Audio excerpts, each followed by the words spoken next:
ایک آدمی جب نمازیں پوری پڑھتا ہے، زکوٰۃ ادا کرتا ہے، حج فرض ہوتا ہے وہ بھی کرتا ہے، رمضان کے روزے بھی رکھتا ہے، وہ لوگوں کے ساتھ اخلاق سے بھی ملتا ہے، لیکن اس کا ذوق ہے کہ وہ لوگوں کی بھلائی کے اور خیر کے کام کرے، کسی کو مشکل میں دیکھتا ہے اس کی مشکل دور کرتا ہے، کسی کے بچے کو نوکری چاہیے اس کے لیے مفت کے اندر بھاگ دوڑ کر رہا ہے، کسی غریب کا پتہ چلتا ہے تو کسی سے جا کے بات کر کے اس غریب کی مدد کر دیتا ہے، یا اس نے کوئی اپنی ویلفیئر بنائی ہے یا کوئی سوشل انجمن بنائی ہے، اس کے اندر وہ جو ہے وہ فنڈ جمع کرتا ہے، وہ غریبوں پہ خرچ کرتا ہے، یتیموں پہ، بیواؤں پہ، غریبوں پہ، بچوں کی تعلیم کے اوپر، غریب بچوں کی شادیاں کرانے کے اوپر، اس کا ذوق یہ ہے، جیسے بہت ساری ویلفیئر اس طرح کام کرتی۔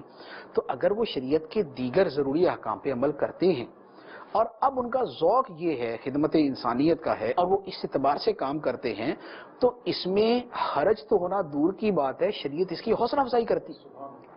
حدیث مبارک میں نبی پاک صلی اللہ تعالی علیہ وسلم نے ارشاد فرمایا، خیر الناس من ينفع الناس، لوگوں میں بہترین وہ ہے جو لوگوں کو نفع دینے والا ہے۔ تو جو لوگوں کا بھلا کرتا ہے، لوگوں کو فائدہ پہنچاتا ہے، ان کی مشکلات کو دور کرتا ہے، یہ تو بہت عظیم عبادت ہے۔ حدیث مبارک میں فرمایا گیا کہ جو کسی مسلمان کی دنیا کی ایک چھوٹی تکلیف کو دور کرے گا، اللہ تعالیٰ قیامت کی اس کی بہت بڑی تکلیف کو دور کرے گا۔ تو اب اگر کوئی اللہ کی بندگی اور اس کے قرب کے حصول کے لیے اگر اسی راستے کو اپناتا ہے تو یہ بہت اعلیٰ راستہ ہے، یہ بہت اچھا راستہ ہے۔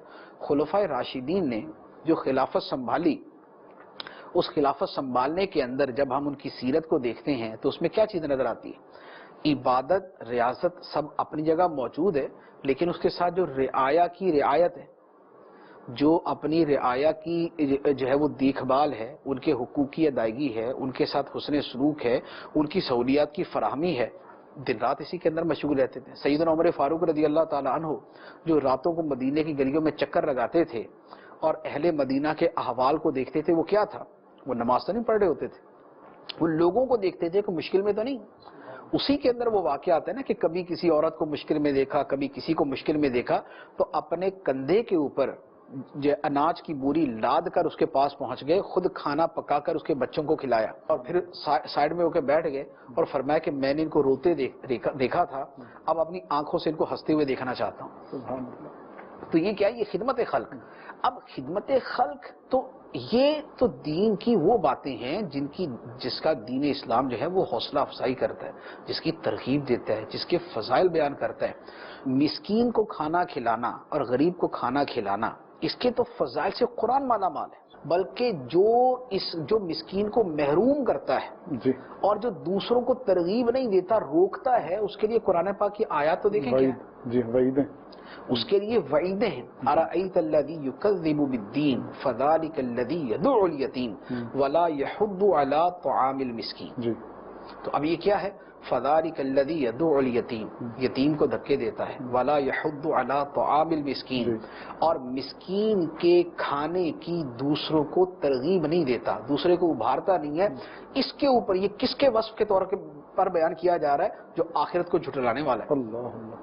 اسی طرح جہنمی جہنم کے اندر جب آپس کے اندر بات کریں گے تو وہاں پر قرآن پاک کے اندر ما سلککم فی سقر قالوا لم نک من المصلین ولم نک نطعم المسکین۔ جہنمی کہیں گے کہ ہمارے جہنم میں آنے کا سبب یہ ہے، نماز نہیں پڑھتے تھے اور مسکینوں کو کھانا نہیں کھلاتے۔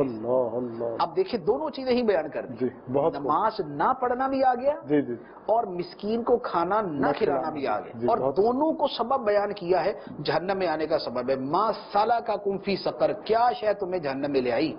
تو کہیں گے ہم کھانا نہیں کھلاتے تھے۔ تو دیکھیں عبادت اور خدمت خلق دونوں چیزیں ساتھ ساتھ رکھ کے بیان کی۔ تو اصل مسئلہ یہ ہوتا ہے کہ بعض لوگ اپنی کم علمی کی وجہ سے دین کی وسعت اور دین کے تمام پہلوؤں کو سمجھ نہیں پاتے۔ بہت سے لوگ وہ ہوتے ہیں کہ جو اپنی جگہ جتنا کر رہے ہوتے ہیں وہ تو بہت اچھا ہوتا ہے، لیکن بیچارے غلط فہمی کا شکار ہو جاتے ہیں۔ جیسے یہ کہنے والے نا کہ دین صرف خدمت خلق کا نام ہے، جس نے خدمت خلق کر لی اب وہ نمازیں نہ بھی پڑھے، نماز تو بندے اور خدا کا معاملہ ہے۔ تو بھائی یہ جو کھلانا پلانا یہ بھی بندے اور خدا ہی کا معاملہ ہے، اس کا بھی اصل حکم خدا نے ہی دیا ہے۔ تمہیں ثواب تبھی ملے گا جب یہ خدا کے لیے کر رہے ہوگے، سبحان اللہ۔ کیونکہ یہ بات تو طے ہے کہ لوگوں کو کھانا کھلانا بڑا اچھا کام، لیکن یہ کھانا کھلانا اس لیے بھی ہو سکتا ہے بندہ سخی کہلائے، یہ کھانا کھلانا اس لیے بھی ہو سکتا ہے کہ بندے کو بس ان کی تکلیف کا احساس ہے، ان کی تکلیف دور کر رہا ہے. اللہ کی رضا مقصود ہے یا نہیں، یہ اگلا معاملہ ہے. اس لیے جو خدمت خلق کے کام ہیں وہ اپنی وضع کے اعتبار سے، اپنی حقیقت کے اعتبار سے اچھے ضرور ہیں، لیکن اس کا ثواب تبھی ہے جب وہ کام اللہ تعالیٰ کی رضا کے لیے کیے. صرف اللہ تعالیٰ کی رضا نہیں ہے تو پھر انما الاعمال بالنیات، اعمال کا دار و مدار نیتوں پر ہے.